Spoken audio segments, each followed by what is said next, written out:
All right, hello and welcome to this training. As you can see from the title, what we're going to be covering today is the circle of becoming. And as you can see from the overview, what we're going to be talking about more specifically is first the overview itself, comfortable sabotage, the drift problem, the alignment standard, the replacement strategy, the long-term cycle, the review, and then your action items for the day or the next few days. Now, before we start, I must say that this can be a bit of a controversial training because what we're going to be essentially talking about is why you need to cut out probably most of your friends, or at least a big part of your circle, and maybe other relationships as well. So with that said, whether you want to watch it or not, that's completely your choice, but I've made that caveat ahead of time. So let's start with comfortable sabotage. So most people never notice how their friendships gently sculpt their behavior, their identity, and their destiny.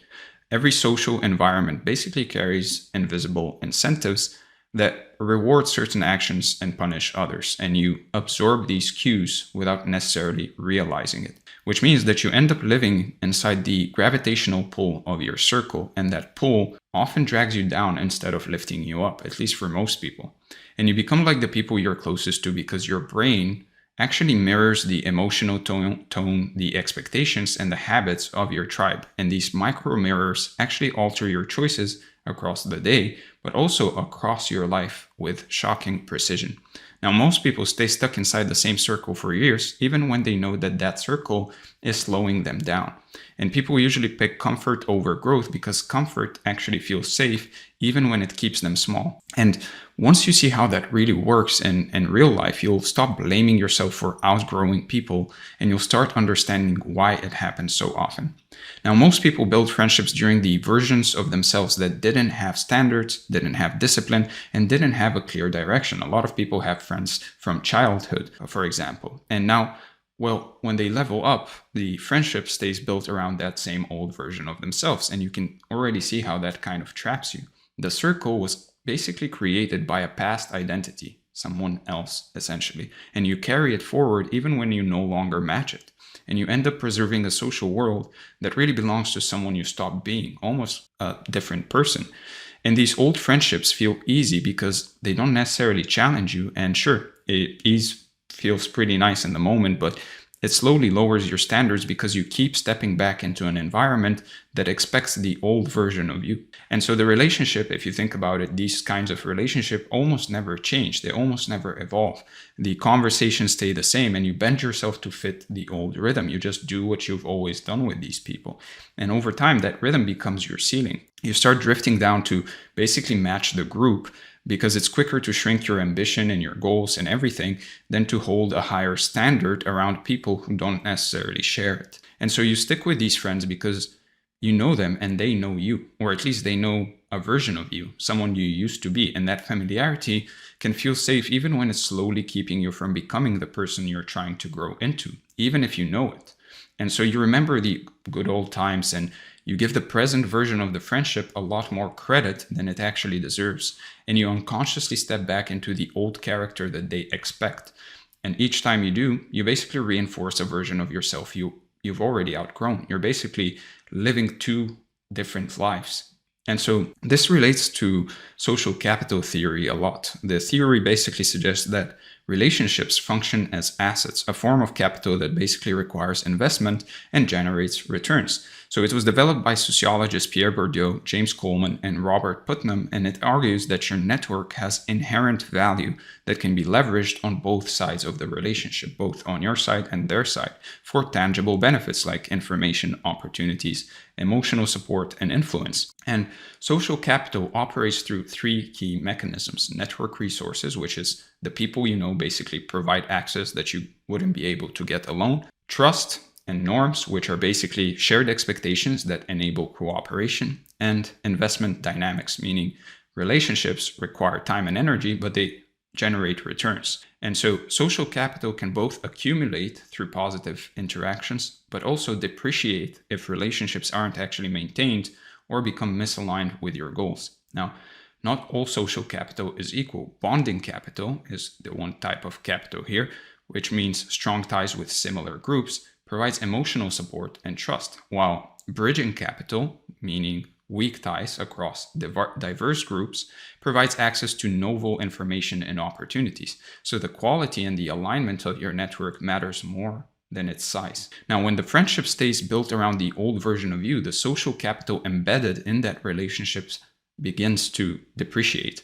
The relationship was invested in at a particular developmental stage, but as you evolve, the returns shift from positive, meaning support, belonging, and shared growth, to negative, meaning drift, pressure, to basically regress or energy drain. And as I said earlier, you remember the good old times, so you give the present version of the friendship way more credit than it deserves. And this is the social capital equivalent of the sunk cost fallacy, which means continuing to invest based on past returns rather than current or future value. So the history you have with them basically creates a feeling of obligation in a way that keeps you invested even when the relationship no longer serves your growth. So every hour maintaining relationships that expects the old you also represent opportunity cost, because time not spent building social capital with people aligned to your current trajectory, meaning you don't actually get the time to spend time with people that will further your goals in your current trajectory, because you're spending time with relationships that are misaligned.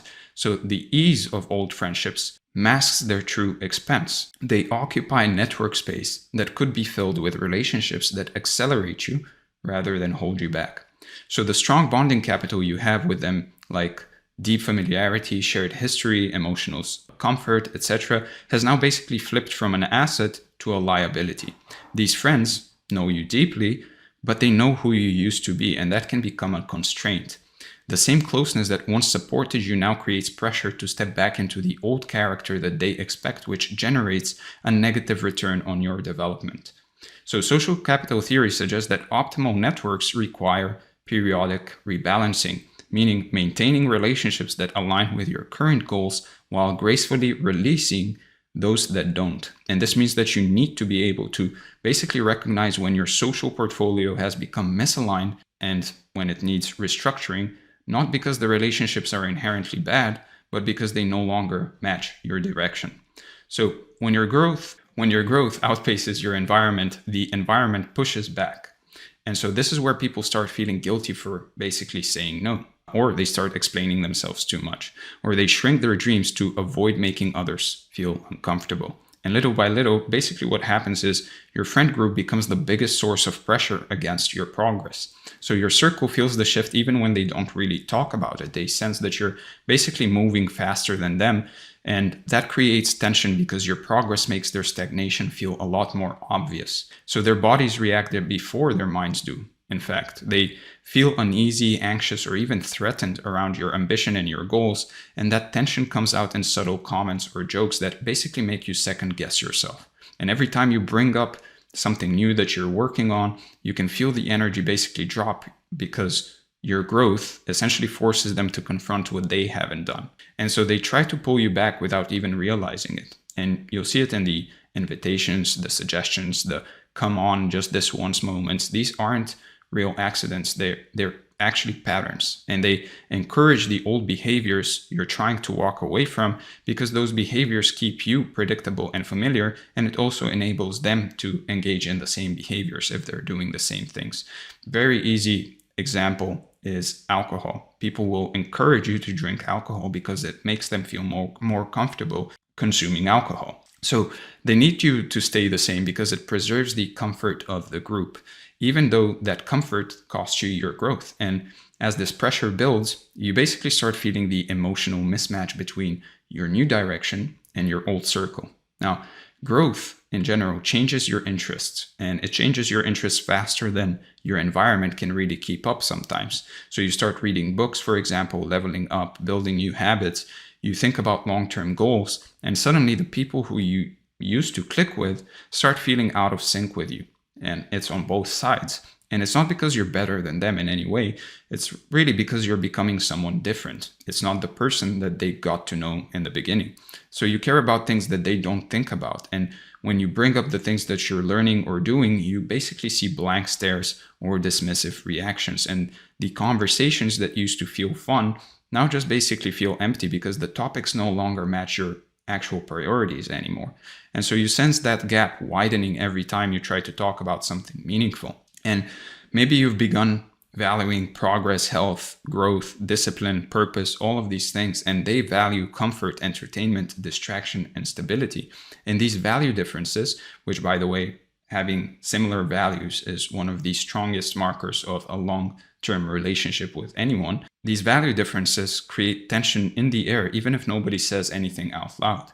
So spending time with them starts to feel draining because you're essentially pretending to be someone that you're not anymore. And when that mismatch becomes too obvious, something deeper kicks in that basically changes how you see the entire dynamic.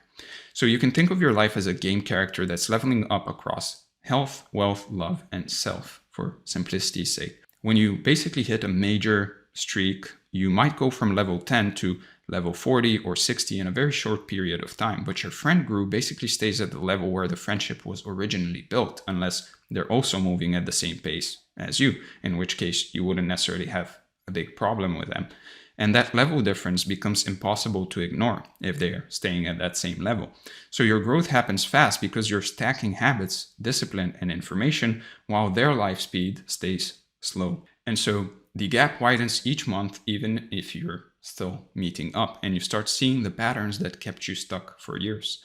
And so your environment freezes you at the level where it was created. And since your social world was basically built at that old level, visiting it pulls you back into that level each time. So you act like your old self because the environment actually expects it, and the people around you cap your growth more than you've ever realized. So once you see that those levels exist clearly, you also start noticing the darker instinct that basically shows up when one person grows faster than the rest. And that instinct is the crab mentality. Now, the crab mentality kicks in when people basically feel threatened by your growth, and it's basically human biology. The crab mentality concept in general emerged from a simple but very brutal observation that was first documented in the Philippines, though the phenomenon itself predates the Lepo by centuries. But fishermen basically noticed that when they trapped crabs in a bucket, no lid was really needed. Any crab that tried to climb out would be pulled back by the others below. And when one crab climbs towards the top of the bucket, the others grab it and pull it back down. Not because they're cruel, but because their survival instinct sees escape as threat to the group's equilibrium. So the term crab mentality, which is sometimes called crab bucket syndrome or tall poppy syndrome in different cultures, became widely recognized in the 20th century as social scientists basically looked for metaphors to explain collective behavior patterns that keep groups stuck. So the pattern isn't unique to crabs, it's actually observed across different species and cultures because it reflects deeper evolutionary logic about group survival and status hierarchies. So similar patterns actually appear in chickens and primates, and different societies developed their own names for it. So in the mid-20th century, psychologists began studying the phenomenon scientifically, and they connected it to social comparison theory, relative deprivation, and zero-sum thinking, which is very important here in order to understand why it even appears. So Leon Festinger's social comparison theory explained why people measure their worth against others in their immediate circle, which creates the conditions for crab mentality. So economists and anthropologists linked the behavior to scarcity mindsets that were developed during resource-limited ancestral environments, which is basically zero-sum thinking, meaning your win must be their loss. So social media amplified the pattern even more exponentially, and now the bucket basically extends globally, and anyone's visible progress can basically trigger the pulling down reflex from thousands of observers simultaneously, and we often call these people haters nowadays. So humans evolved in basically tribes where status was relative and resources were finite. And so if one person rose too high, that shift threatened everyone else's position in the hierarchy. So your success makes them look worse by comparison, even if nothing about their life actually changed. And their brains basically treat your win like their loss because ancient survival zero-sum thinking logic assumed opportunity was scarce. So that instinct still runs in the background today. When you basically level up faster than your circle, their nervous system flags it as destabilization, and they unconsciously work to restore balance by slowing you down. And they don't plan it, they don't say, let's hold them back. It just happens beneath conscious thought. The crab mentality is just a reflex. It's an instinct, not necessarily a choice. And it shows up in jokes, skepticism, and even invitations that were just basically designed to keep you at their level. So when someone in the group levels up too fast, the rest feel like they're losing connection, they're losing status or even identity, and they pull the person back without even meaning to.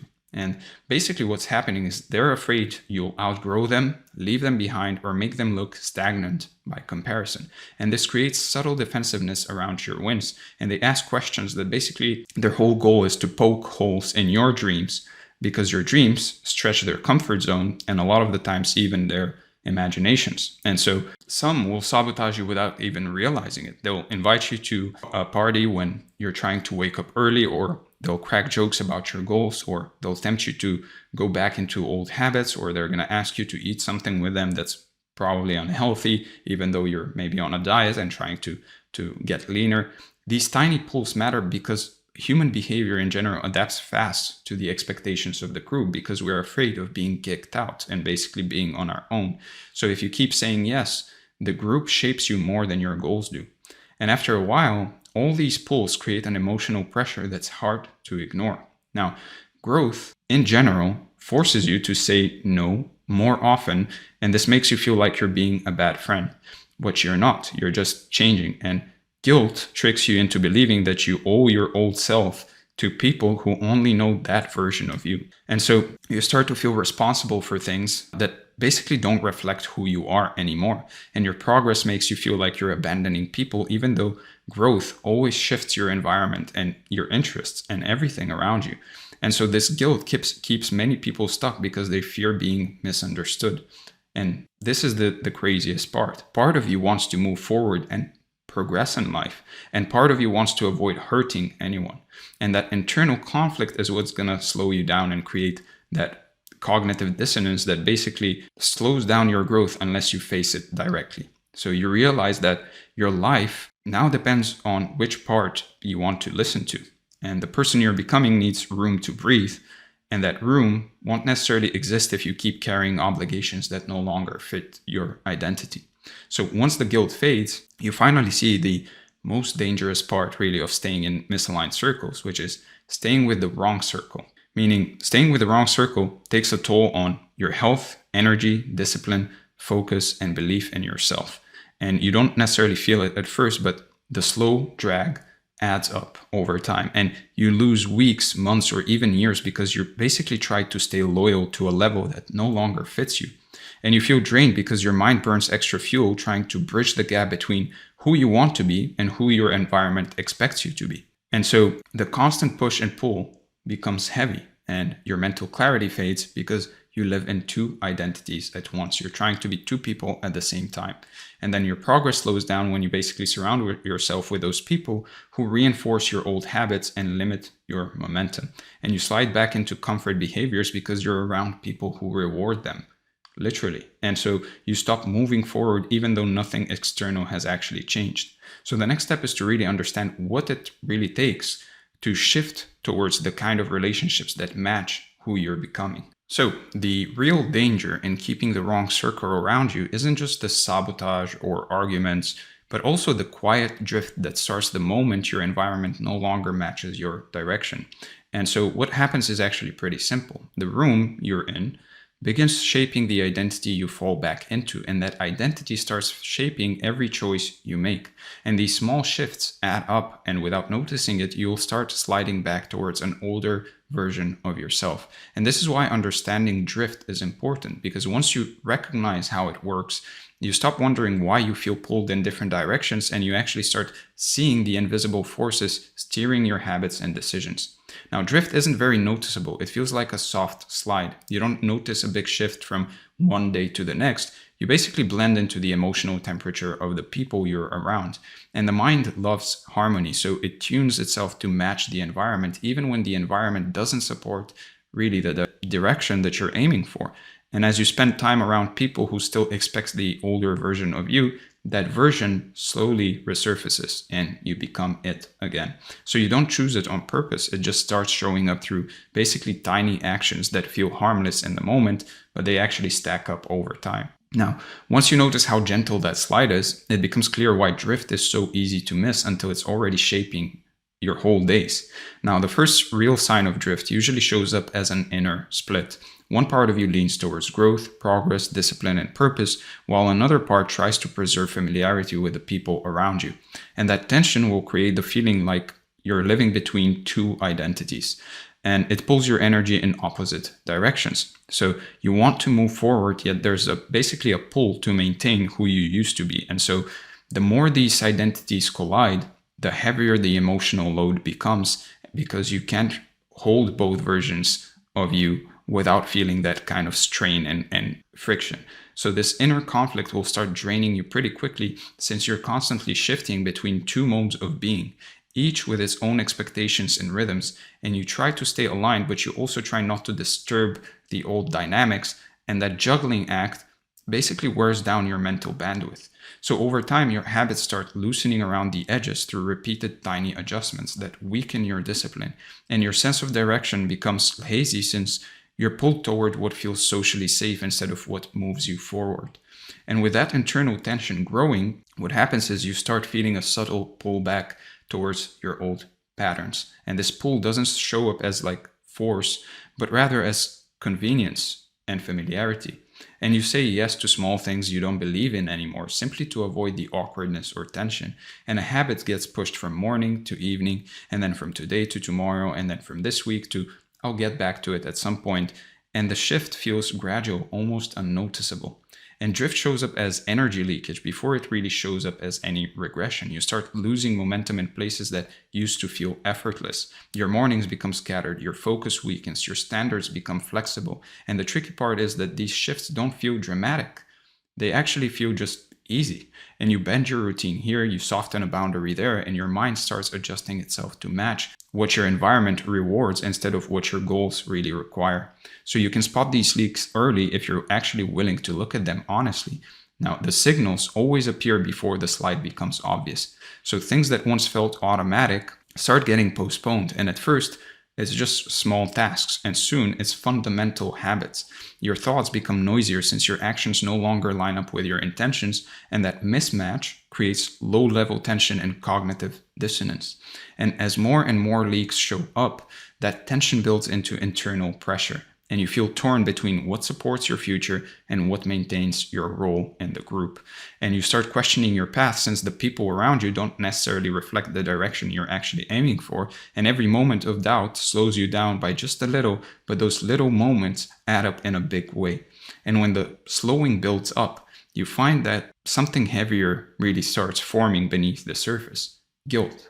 Now, guilt plays a major role here, not because you're doing anything wrong, but because you're shifting away from a version of yourself that others are still attached to, and you feel bad for growing faster. You feel bad for wanting different things, and you feel bad when your habits no longer match the rhythm of your old circle. And even though none of this is actually wrong, that guilt pushes you to soften your boundaries so you don't disrupt the comfort of the group. And this often happens completely subconsciously. Now, that guilt basically creates stories that sound logical in your head, even though they're rooted in emotion, not clarity. So you feel like you owe loyalty to people who were part of your past chapters, even though loyalty to a past identity costs you your future. And you worry that they'll judge you or misinterpret your distance, so you adjust your decisions to basically avoid uncomfortable conversations. And soon, you basically start trading long-term progress in your own personal life for short-term emotional relief, and that trade keeps many people stuck for years. You choose peace over alignment, since peace basically feels easier in the moment, but in the process you lose small pieces of your progress until your goals feel further and further away. Now, drift eventually turns into emotional fatigue as you switch between two identities throughout the week. When you're alone, you act as the person that you're actually becoming. When you're with your old circle, you snap back into who you used to be. And that back and forth drains your energy, since it never lets you live from one stable identity. And the more you switch, the more mentally tired you feel, even if nothing dramatic is really happening. So this constant switching creates a cycle where your old habits and new habits are basically fighting for attention, and your strongest routines weaken since they don't have enough stability to anchor themselves. And you start feeling frustrated with yourself and with the people around you, since part of you knows you're capable of more. And eventually the emotional weight becomes clearer than the guilt, and you start recognizing that staying in place costs more than moving forward. And you reach a point where maintaining the old version of yourself hurts more than actually outgrowing it. And once you notice that, something inside you starts shifting into a more honest space. You'll start seeing that drift is never neutral. It always moves you somewhere. It either moves you forward or backwards. And once you truly realize this, you can't necessarily unsee it. You'll realize that your environment shapes your identity even when your intentions are strong, and you'll understand why staying aligned with your next level actually requires more than just motivation. It requires guarding your direction with the same seriousness that you guard your time, energy, and your standards. And naturally, once you see drift with this level of clarity, the next question becomes how to actually understand the people around you through a sharper lens, through a clearer lens, so you know who fits you in your next chapter and who doesn't. So let's talk about the alignment standard. Now, up to this point, you've seen why drift basically happens and why staying in the wrong circle slowly takes you out of alignment. But knowing that something pulls you off course isn't really the same as knowing how to judge the people around you with clarity. So you need a clean way to basically evaluate your relationships, not through emotion or some kind of nostalgia, but through alignment. And once you see alignment as the filter, it becomes much easier to understand who fits your future, who anchors you to the past, and who sits somewhere in the middle. And you'll stop guessing, doubting, and feeling guilty for actually setting boundaries that protect your growth. So the core idea here is pretty simple and a bit uncomfortable. Not every relationship really deserves a seat in your next level, even if it played a meaningful role in your last one. So what that means is that the criteria you used to choose friends before you grew won't help you much now. You need a different filter, one that's basically built on values, direction, and energy rather than some kind of familiarity. And this is the standard that reveals who's aligned with your trajectory and who isn't. And once you start using it, things will snap into focus pretty quickly. So once the standard becomes clear, you'll start seeing the specific traits that show you where each person stands. See, shared values matter far more than shared history. History only tells you who someone was alongside you, not who they'll be next to you as you grow. And when you shift your priorities towards progress, discipline, health, or purpose, the friends who don't share those values will stop syncing with your rhythm. And so this mismatch shows up in very subtle ways, like the tone of conversations, as we discussed, the things they celebrate, or the things that they minimize. And these cues reveal a lot more than you'd think. You can basically spot this value mismatch in everyday moments. Those moments will basically tell you plenty if you're willing to pay attention. And I know it's difficult to pay attention when it comes down to your friends. But for example, whenever you talk about the things you care about now, the room maybe gets flat or the energy goes down and the values behind those goals don't match theirs. Or they downplay the things that matter to you, or they joke or make them into jokes or overreactions, which basically exposes a gap in yours and in their priorities, between yours and their priorities. And so on the other hand, a friend who basically shares your values might not be on your exact path, but they create space for your growth and they respect the direction you're moving in. And in fact, both you and them get actually inspired by each other, even though you're on different paths. And they may not understand every detail of where you're going and what you're doing, but they respect the intention and they offer encouragement instead of friction. And they show you a willingness to basically evolve, even in small ways, which creates mutual movement forward. And once you look at those values, the next really big thing that naturally comes into view is how someone responds to your direction, to your movement forward and to your direction. So people who fit your next chapter don't necessarily need to be at the same level or even on the same mission, but they do need to be moving. It's the forward movement that syncs people together more than anything else. Someone who's stagnant might feel familiar, but the familiarity becomes a weight when your pace picks up. And you notice the difference though through basically the way their choices and habits pull your attention backwards. So, friends who have momentum in their own life tend to uplift yours, even without trying. They talk about ideas, projects, or even improvements that they're just working on, which keeps your mindset in this feeling of growth and keeps you in this forward trajectory. And their daily rhythm leans towards progress rather than distraction, which reinforces the energy that you want to live in. And the relationship with them basically just in general feels like an investment because it inspires you. Meanwhile, people who resist movement often look at your growth as a threat to the balance that they're used to. And they want the version of you that makes them feel safe, even when that version no longer fits your goals. And basically, spending time with them slows your pace down since their environment pulls you back into older patterns. And the relationship with them feels more like a cost because it drains you. So, every relationship either reinforces your identity or it erodes it. And this isn't about some kind of blame or negativity, but rather it's about influence. People carry emotional weight, intentional or not, and some lift your standards simply by being around them, while others lower your standards without even realizing they're doing it. And once you notice the impact someone has on your discipline, mindset, or mood, it becomes very clear whether that person really aligns with your path or not.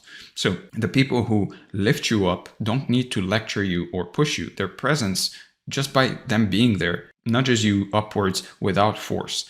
And they make your mind quieter, which makes room for clarity. And you naturally make better decisions after spending time with them, and you don't even know why at first. And people who drain you, on the other hand, take small pieces of your attention every time you actually interact with them, and you leave the interaction feeling slightly off, or unfocused, or frustrated, and your habits just dip a little after them. Your goals feel a little heavier, and your excuses feel a little easier. And so most people in your life actually fall into three broad groups: aligned, neutral, and misaligned. The aligned group moves with you. The neutral group doesn't help or hurt your growth, and the misaligned group basically pulls you backwards even if they don't mean to. And so you don't treat those groups the same way. Alignment determines access, not your feelings. And so these are the people whose values, energy, and direction sync with yours in a meaningful way. These are the aligned people. You feel a sense of respect and ease around them since your growth doesn't necessarily threaten them, and you give and receive energy in a way that feels balanced. Now, neutral people aren't harmful, but they're not helpful either, and that neutrality basically creates a gray zone. They're fine in small doses, but too much exposure drags you slightly off course, and you don't need to completely remove them, but you do need to manage the frequency of the time you're spending with them. Now, the misaligned people are the people who create friction with your goals through their habits, attitudes, and just emotional pulls in general. Their lifestyle basically reinforces behaviors that you're trying to grow out of. And in turn, if you associate with them, you basically enable and reinforce those behaviors in them too. So it's a double-edged sword. Their energy usually leaves you feeling heavier, not lighter, no matter how much history you actually share. So the strongest indicator of alignment is how someone responds to your growth. You learn everything you need to know by basically watching how they handle the changes that you've made in your life. Some people get curious, some get inspired, some get supportive, some get uncomfortable, and some get even defensive. And that response reveals their internal world far more accurately than their words ever could.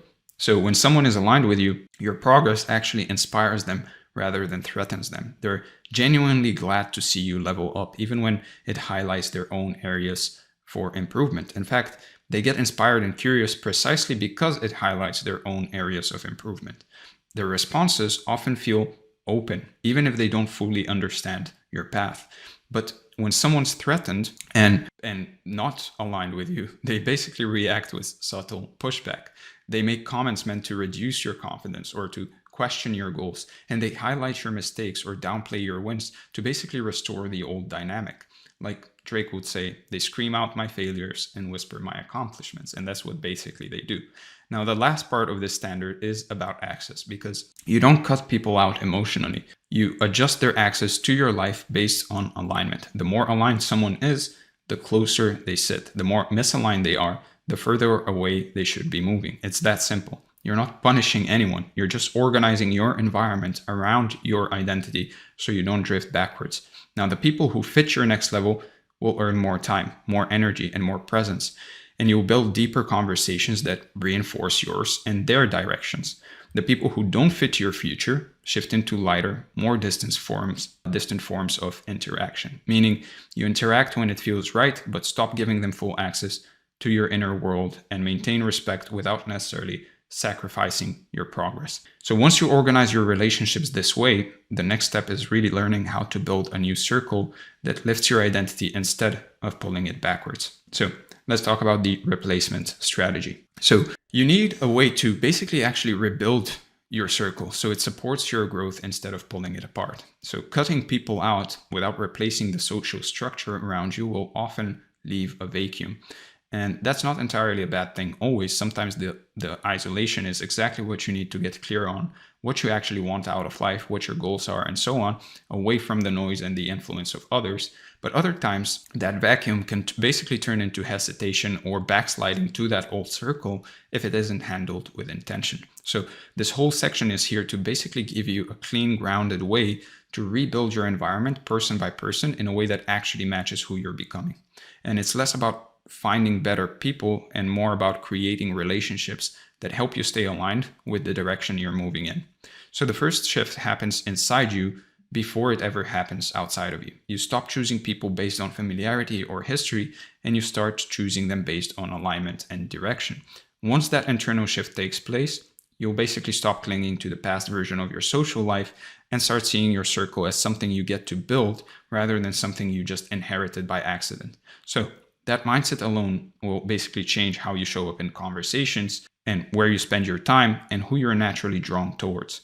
Now, the first practical step here is creating space. You basically can't invite new relationships into a life that's crowded with old ones that no longer match your direction. And it's common sense, yet most people don't even think about this. If you can look at it as a house. If your house, unless you're a hoarder, if your house is full of things, you will have no space to put more things in there. And you won't want to because it's full. There is no space.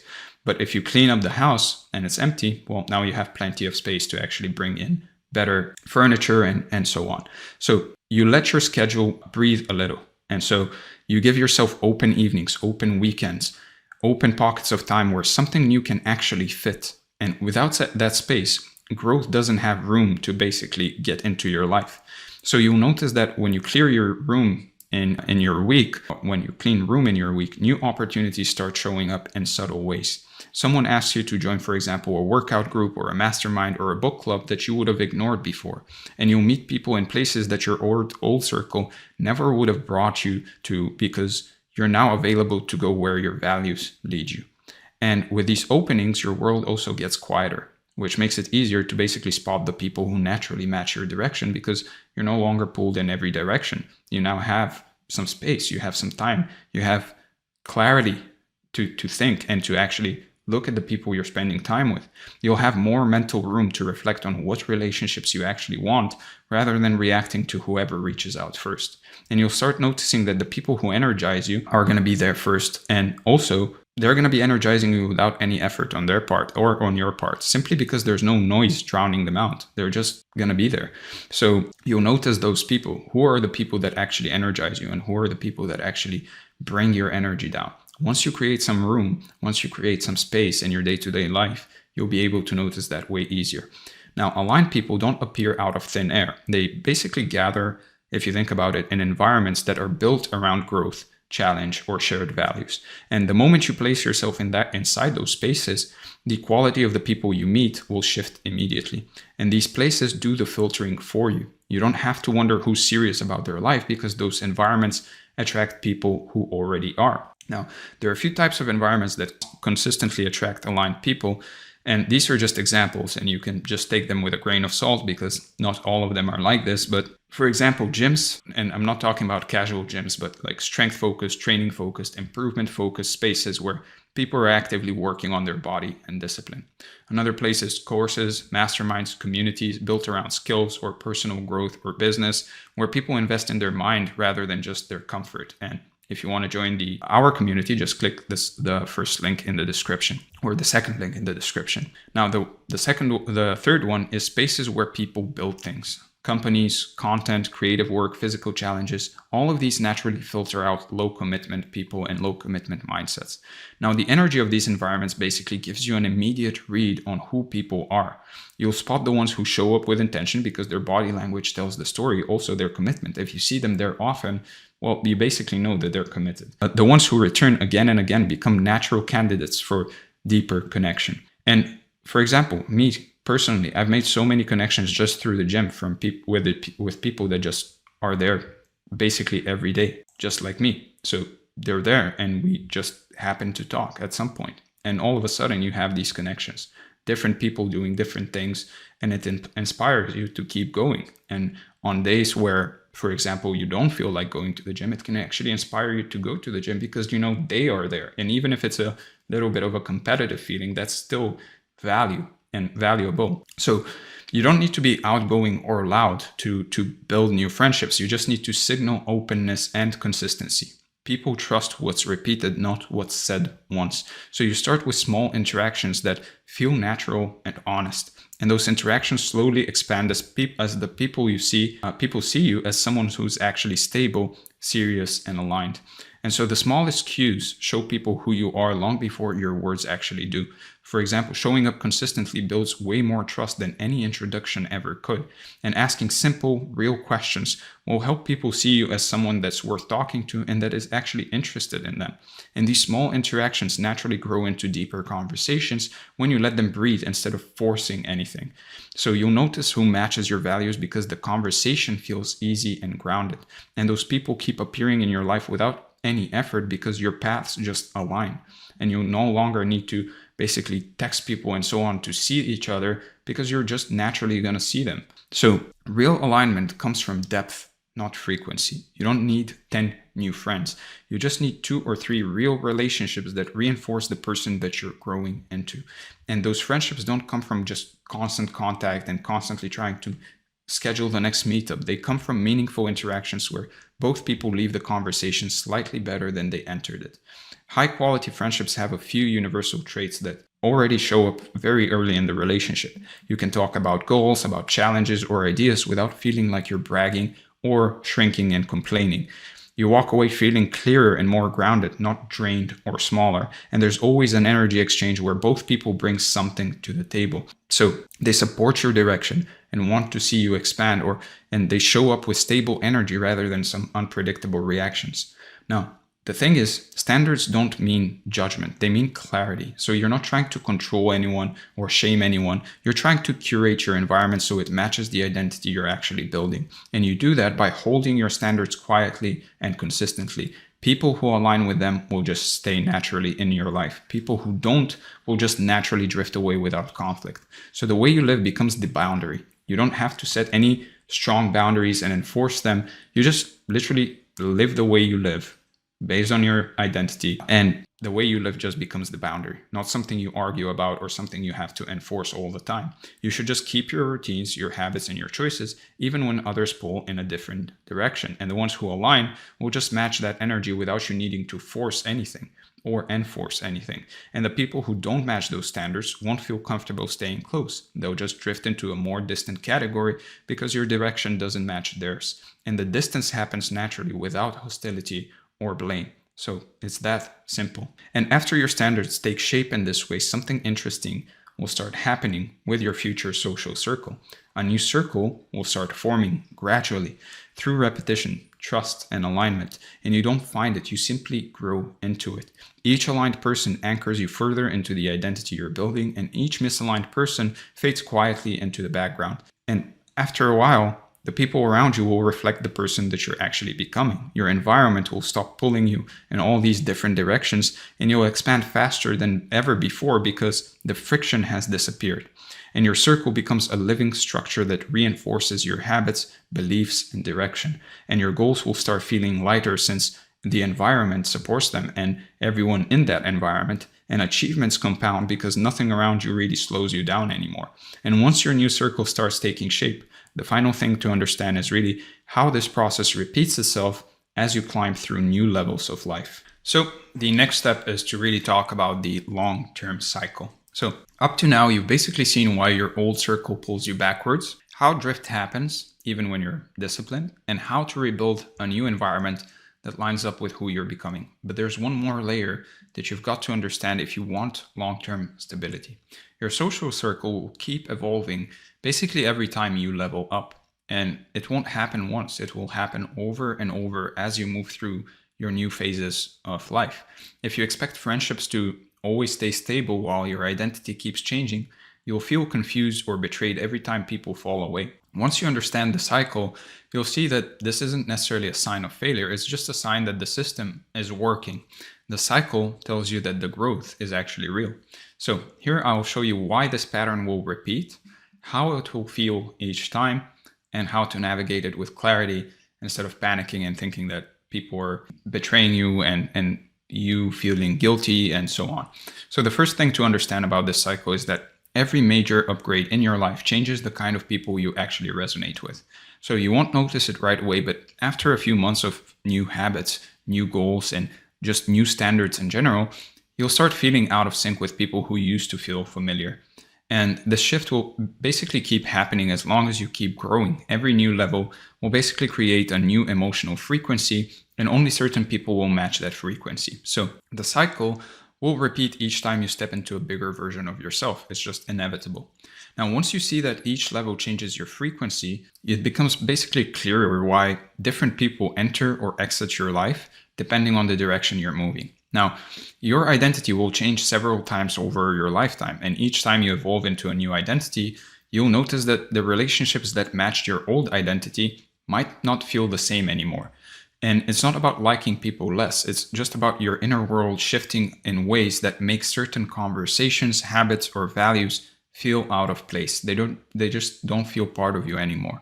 And as your identity expands, your tolerance for that misalignment shrinks because the gap becomes too obvious to ignore. So your identity will evolve in layers, and each layer brings new challenges that basically require different kinds of support. When you step into a harder challenge, you'll need people who can stretch with you instead of holding you in one place. And when your standards rise, you'll need people who live in the same rhythm, since misaligned rhythms will just pull you out of your lane and it will slow you down. So your identity will act like a filter, and the people who no longer match the filter won't stay close for too long, naturally. You'll feel that quiet tension again around them, since they'll mirror a version of you that's no longer accurate. And you'll drift into distance without really trying, because identity mismatch always creates that emotional space we were talking about earlier. So your pace won't stay the same through life. There will be periods where you grow fast and periods where you basically stabilize. During the fast growth phases, your environment will shift the quickest because your values, your habits, and priorities will basically change at high speed. And during those phases, you'll see people fall away faster because the pace difference becomes too large for them to keep up with.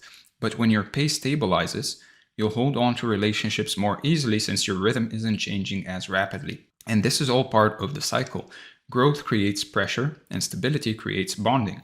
So in rapid growth seasons, you'll leap multiple levels at once sometimes, which will widen the gap between you and the people who stay still. And you'll start stacking wins, skills, habits at a speed that your old circle will not recognize. And as your pace accelerates, your environment will either rise with you or disconnect from you. In calmer seasons, you'll basically consolidate your gains and deepen your foundation. And you'll strengthen the new identity you're building, which lets aligned people move closer again. And you'll see who stayed with you because now they fit your future. Now, each cycle has emotional markers that basically show you where you are in the process. You'll feel a burst of clarity when you grow, then you'll feel some friction with your old environment, then you'll feel a period of guilt or confusion. And finally, you'll basically feel a wave of relief when your social circle realigns itself around your new identity. Now, these rhythms don't signal a problem, they just signal progress. So at the start of a new level, you'll feel focused, motivated, and certain about your direction. Your vision will feel stronger and more crystallized, which will help you make new decisions easily. You'll cut through uncertainty faster because your direction is clear, and each choice will feel like a natural extension of where you're headed rather than a gamble. You'll have more emotional fuel since your habits match your goals, and this alignment will create a positive feedback loop where actions feel lighter, progress feels natural, and you wake up with genuine momentum instead of forcing yourself through the day. Your focus and attention will strengthen as distractions are starting to lose their pull, and you'll notice yourself filtering out noise automatically, staying locked in on what matters, and maintaining concentration for way longer without as much fatigue. So your self-trust will also deepen because you're consistently following through on what you set out to do. And this will build internal certainty that makes you less reactive to doubt, criticism, or external pressure, and you'll just trust yourself and be confident in yourself. As your environment tries to keep you in the old level, you'll start to feel pressure or resistance pushing back against your growth. And this friction will show up in subtle ways: people questioning your new choices, social pressure to basically return to familiar routines, or a general heaviness when you're around certain environments that used to feel comfortable. Now, conversations will feel off, like you're speaking a different language, and old habits will just start feeling heavy because they no longer align with the identity you're building. And you'll notice yourself feeling drained after interactions that basically used to energize you. You'll notice yourself outgrowing old patterns faster than usual, and you'll see that behaviors and dynamics that once seemed normal now feel constraining or limiting. You have recalibrated to a higher standard. So you'll experience a persistent discomfort when trying to fit into old social dynamics, as if you're wearing clothes that no longer fit. And this feeling isn't a sign that something's wrong. In fact, it's proof that you've expanded beyond the container your old environment provided. So you'll sense an unspoken tension in the relationships where you're holding back parts of your growth to basically avoid making others feel uncomfortable. And this self-censoring will basically create an internal split that becomes increasingly exhausting to maintain over time. And then the guilt phase will show up. It will be triggered by the fear of losing familiar people, and this guilt often feels irrational because you know logically that the relationship no longer really serves your growth anymore, yet emotionally you feel like you're abandoning someone or breaking an unspoken loyalty. Now, the guilt can make you question whether your growth is worth the cost, and you might find yourself replaying memories or imagining how the other person will basically react to your distance. So you'll feel pulled to shrink a little so people don't feel that feeling of being uncomfortable. And this pull will manifest as self-censoring your wins, like not mentioning them, downplaying your progress, or avoiding topics that highlight how much you've actually changed. And you might catch yourself dulling your energy or just reverting to old jokes and behaviors just to keep the dynamic familiar, even though it feels exhausting and inauthentic. And you'll feel sad about losing certain relationships even though they don't match your path anymore. And this sadness isn't really about regretting your growth. It's about mourning the version of yourself that those relationships were built around. And you're grieving basically a shared history, the comfort of familiarity, and the hope that maybe things could have evolved differently, even when you know deep down that the misalignment is just too fundamental to bridge. Now, the final emotional stage is relief. Once your social circle adjusts to your new level,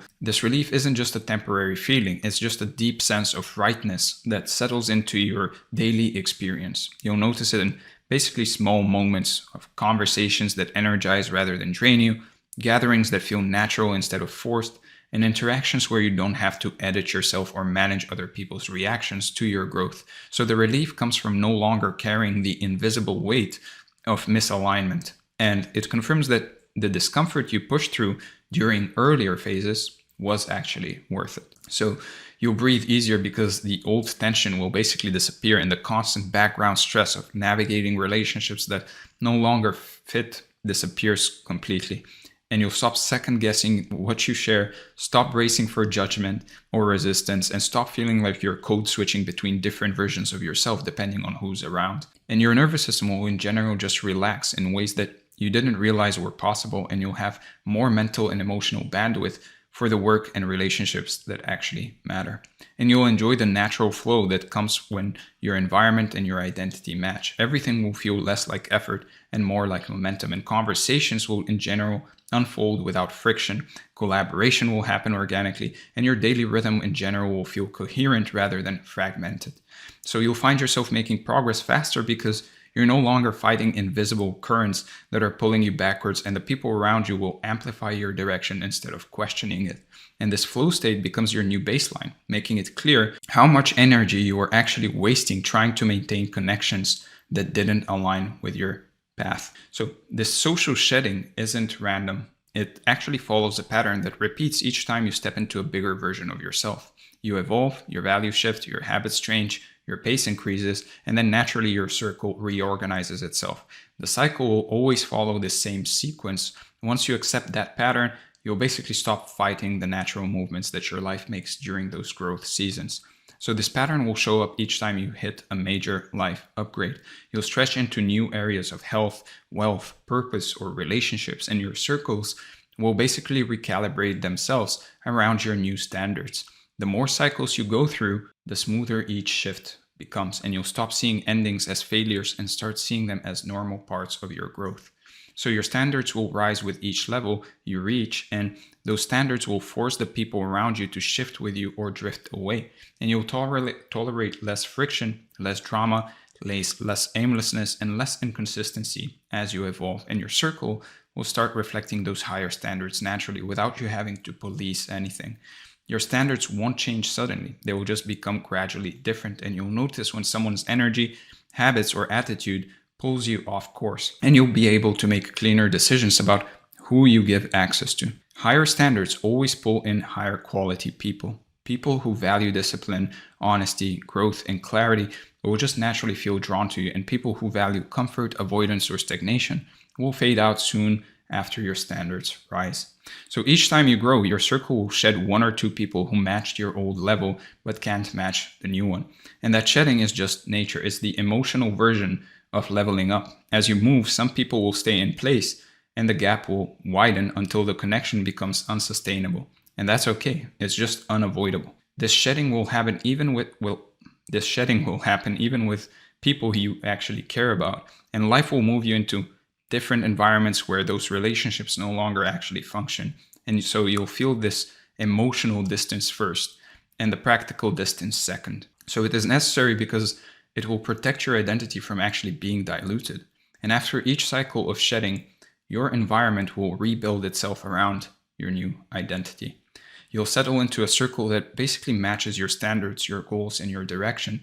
And this integration phase will always bring stability, confidence, and clarity, and it will feel smoother than the growth phase, and you'll feel more grounded than before. And your new identity will anchor itself through repetition. Your habits will start to feel automatic because your environment actually supports them now, and your thoughts will feel cleaner since nothing around you creates conflict. Your relationships will start to feel aligned and effortless, and you'll feel no tension about shrinking or explaining yourself. You'll feel supported simply by being around the right people. And obviously, naturally, this integration sets the stage for the next phase of expansion, which means, unfortunately or fortunately, this entire cycle will begin again with new lessons and new upgrades. So with that being said, it got darker around me, so I hope it didn't ruin the video, but let's go over the review. We talked about the overview, we talked about comfortable sabotage, the drift problem, the alignment standard, the replacement strategy, the long-term cycle, the review, and finally your action items for the day or the next few days. First, look at the people in your life through the lens of alignment and decide who will move closer, who will move to the edges, and who will fade out so your identity has room to grow without friction. And then place yourself in environments that will match the standards you're actually stepping into so new relationships form naturally around the person you're becoming. And finally, hold your habits, rhythm, and direction until your environment reshapes itself around your new identity, and each cycle of growth becomes easier to navigate. With that being said, I hope you enjoyed the video. If you did, make sure to comment below, let me know, give it a like, subscribe to the channel if you want more trainings like this. And if you want to work with me, especially if you're an entrepreneur, creator, or a professional, if you want to work with me one-on-one, make sure to book a call from the first link in the description. And if you want to join the community, get this training along with this document, then make sure to join the community from the second link in the description. With that being said, thank you for being here, and I'll see you in the next one. And actually, the links might be the opposite way around, but never mind. Thank you for being here. I'll see you in the next one.